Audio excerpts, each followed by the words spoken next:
natin dito sa United People's Initiative, mga kababayan. Kaya hinihiling po namin ang inyong suporta. Huwag tayong umalis dahil tayo po ay magkakasama dito sa ating ipinaglalaban. Ang kalaban natin ay mga magnanakaw sa loob ng ating pamahalaan.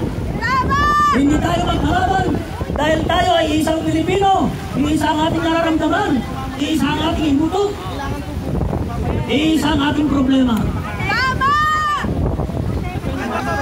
So, ito po.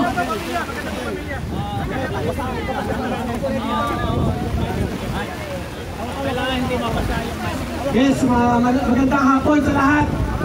Pakilala lang po ako. Ako po si J.R. Blasing, taga Montalban, Rizal. Kasama ko ang aking asawa at aking 5 anak. Natapang kong isinama ang aking mga anak kahit alam po na pwedeng merong mangyari. Pero mas tihamak na dapat malaman nila kung anong tunay na nangyayari sa bansa natin, sa murang edad nila. Dahil hindi itong laban natin ay hindi lamang para sa anak ko, kundi para na rin sa aking mga pamangkin, sa aking mga magulang. Hindi natin alam kung kailan tayo mawawala dito sa mundo na to. Baka bukas, wala na ako. So sino makikipaglaban? Sino magsasabi na ito ang nangyayari sa bansa natin? Mga kababayan, galing pa kami sa simbahan, sa CCF, sa Ortigas. Isa sa aking natutunan sa 2 araw na conference ko na mayroong title na Made Man.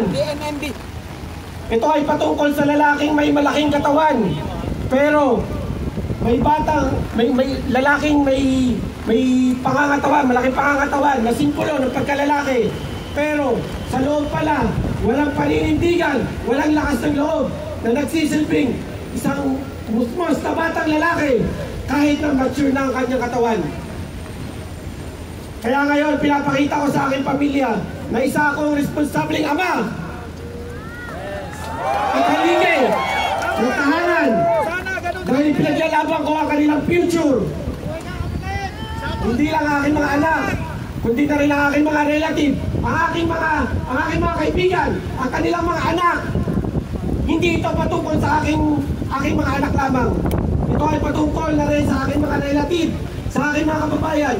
Dahil hindi lamang sila nabubuhay sa mundo, sa Pilipinas na ito, nang sila lang. Dahil lahat tayo ay magkakaugnay. Lahat tayo ay tugtong-tugtong. Lahat tayo ay merong partisipasyon sa bawat isa. Hindi man tayo magkakakilala. Dapat 2 payong, no? Hindi ako namamaalam, pero walang makapagsabi kung kailan tayo mawawala sa mundong ito. At itigil ko lang rin na maging isang in-drive driver dahil halos 26 hours ako kung bumiyahe para kumita ng 1.5, para kumita ng 2,000. Halos wala na akong oras para sa aking pamilya. Wala na. Bakit?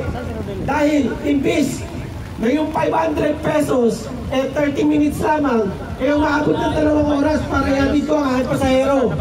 Bakit nangyayari ng 2 oras?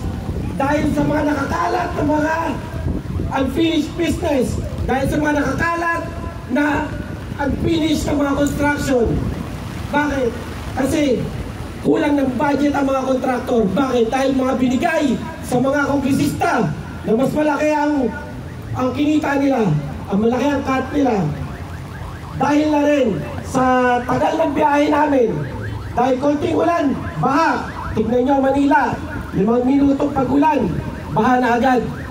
Okay? Kaya kami tumatagal sa kalsada. Hindi lamang pagod, hindi lamang oras ang nasasayang sa amin. Yung anxiety namin bilang isang driver para bumiyahe kami ng mahaba, nagbibuild ng anxiety, nagbibuild ng katawan namin na hindi namin malaman kailan kami uuwi. Gusto namin umuwi pero wala kami paiuwing pera. Kaya anong nangyari? Sinakripisyo ko. Kailangan ko bumitaw sa pagiging isang in-drive driver. Nang dahil dyan sa mga unfinished construction works na yan. Nang dahil dyan sa mga flood control na hindi pinuduhan ng maayos. Kaya sa mga kongresista, kayo, Romualdez, Saldico. Kayo, mga malalaki ang mga katawan nyo, malalaki ang mga tiyan nyo. Pero, mga bata ang loob nyo. Wala kayong paninindigan. Wala kayong lakas ng loob na humarap sa taong bayan dahil mapahaga ang mga butot nyo.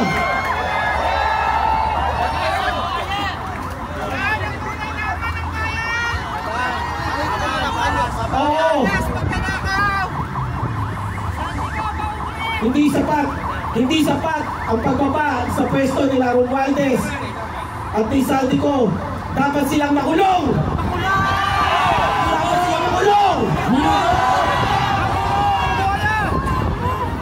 Sama ko na rin ang pagkukulang ng gobyerno para sa mga senior natin. Para sa mga senior natin.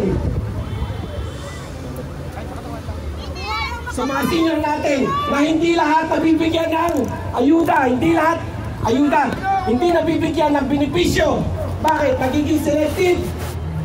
Porket mayaman, porket mahirap, hindi nabibigyan lahat yan. Merong mga mayaman na nabibigyan, merong mga mahihirap na nabibigyan. Bakit? Anong rason ng gobyerno? Anong rason ng mga munisipyo? Ang rason ng munisipyo ay kulang ang pondo na kung saan hindi naman kulang ang pondo ng bayan, pero nasa kaban, nasa kamay, nasa pulsa ng mga kongresista. Kaya hindi nabibigyan lahat ng senyor. Kahit mayaman yan o mahirap yan, dapat lahat ng senyor nabibigyan. Hindi ba? Senyor ako, wala na tanggap. Na-witness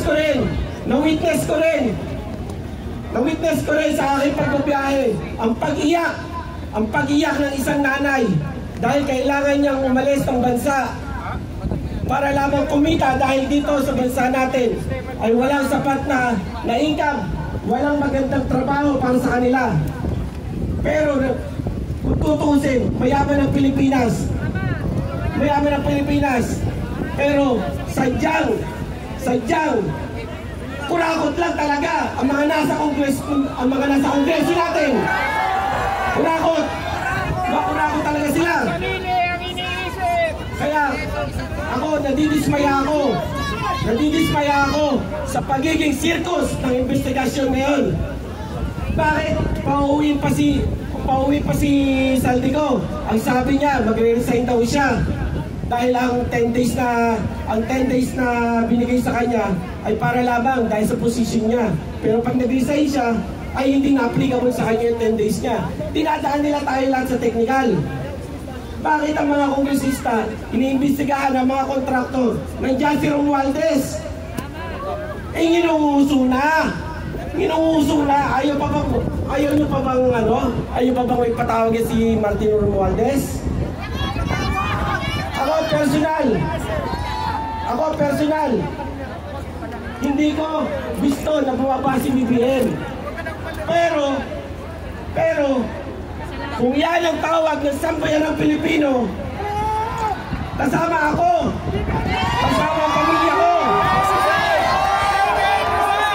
Ang hiling ko lang sa inyo, kung anuman ang mangyari, sana, kung maligaw ka ng aking mga anak, ng aking pamilya, sana isipin nyo rin po. Padayon!